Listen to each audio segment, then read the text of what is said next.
are back. We are driving to work.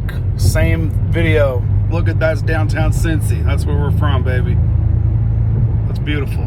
We're on the Daniel Beard Carter Bridge. Yeah. Hopefully you saw this big skyline. If not, sorry. So we got 10 minutes. I could do a lot of these videos on the drive. It's kind of a good idea. I don't know, give my thoughts on the history of the Republican Party. Why not? Let's talk. I like peace. I like talking. I got friends who don't think like me, think completely opposite of me. Family, same thing. It's cool. So, I read a library book once. It was the history of the GOP. I got like about almost 10 years ago, 2015, 16. It was cool. Reading how the party started and all that. Big figures, big players. Just kind of ranting, bouncing around. So, Abraham Lincoln was the first Republican president. The party started, based off of, anti-slavery. It was a little lodge in Wisconsin, I believe. The Democratic Party, as we know today, started a little bit before that. Andrew Jackson, I believe, was their first president. I'm merging. Oh, boy.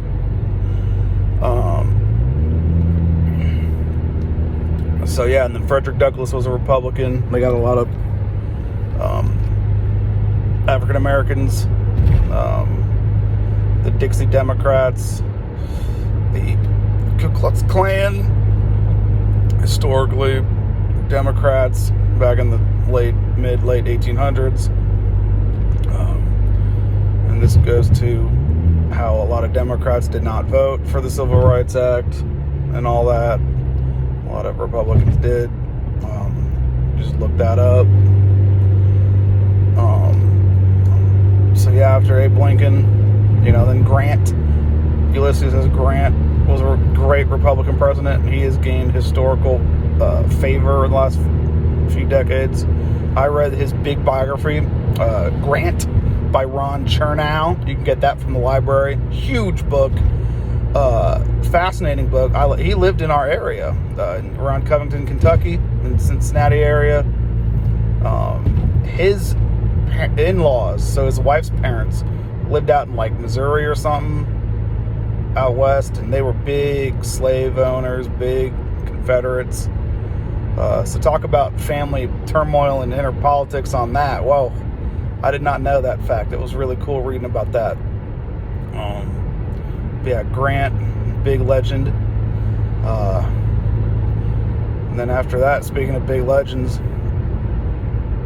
we got Eisenhower, military legend, great president, warned about the military-industrial complex.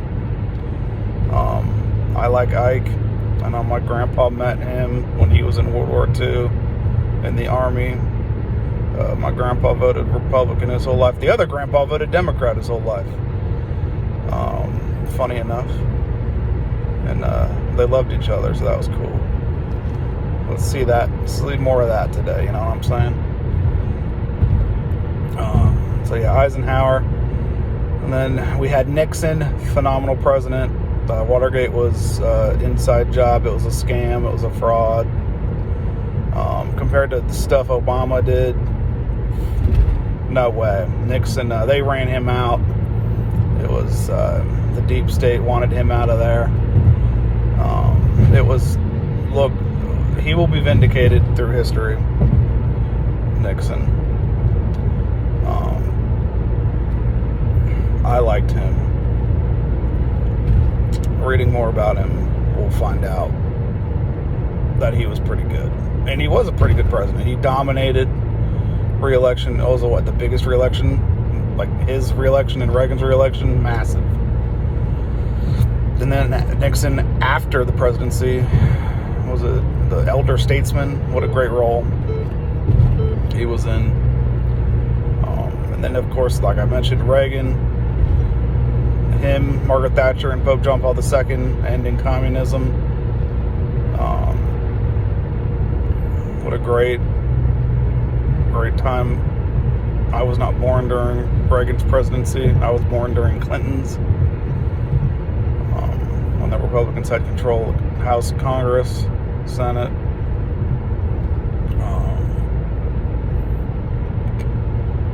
And yeah, the Bushes,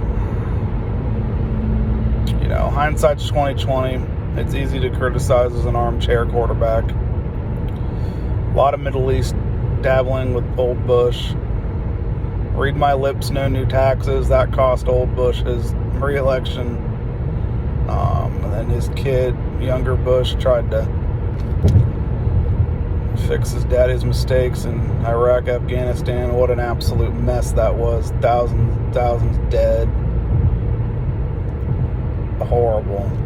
My whole childhood was about that. And Al-Qaeda is, the Taliban is in charge now of Afghanistan. So,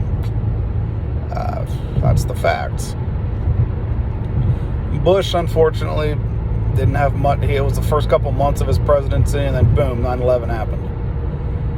It's hard to see what he could have done, what he would have done, but the whole time was based off of 9/11 as his 8 years as president. I remember we did a fake poll in 3rd grade, 4th grade when he was going against Kerry.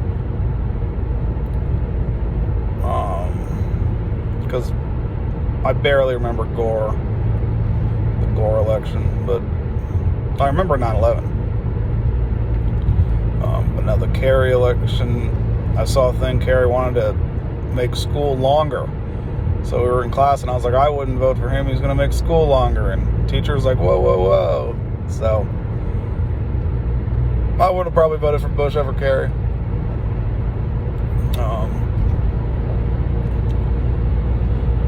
Yeah, I definitely would have voted McCain over Obama. I voted for Romney over Obama, and then boom, Trump. In 28, who knows what's going to happen? Probably Vance, Rubio, DeSantis will fight it out. My opinion, it'll be Vance president, Rubio vice president, and then they'll put DeSantis as Secretary of War, Secretary of State, something cool like that. They're the power players. Yeah. I think... Oh, guy's trying to cut me off. Put your blinker on, man.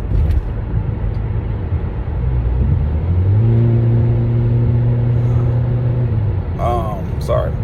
The guy didn't put his blinker on. So yeah, GOP, not perfect, obviously. No one's perfect. We got two parties in a massive country. I agree more with the Republicans than the Democrats. We live in a big red area. Cities are alright. I've been to Philly and Detroit, but I don't know if I'd live there.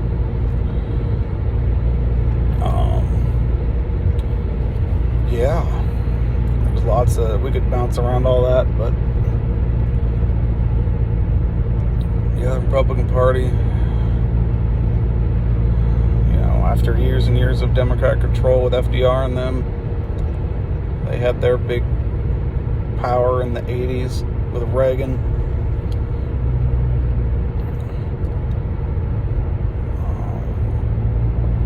So yeah, it's always interesting to see what'll happen, how things will change every couple cycles. We got under a minute left. But yeah, it's definitely, I always like learning about stuff, reading about stuff, seeing how things work. We'll see what happens. But yeah, we're hopping on the exit to work. It's gonna be a great day. You know, read up, talk to people, be nice. And yeah, these are from my kids. They can see way down the road, like, oh wow, Ryan was alive in 20-something. It's like 100 years later.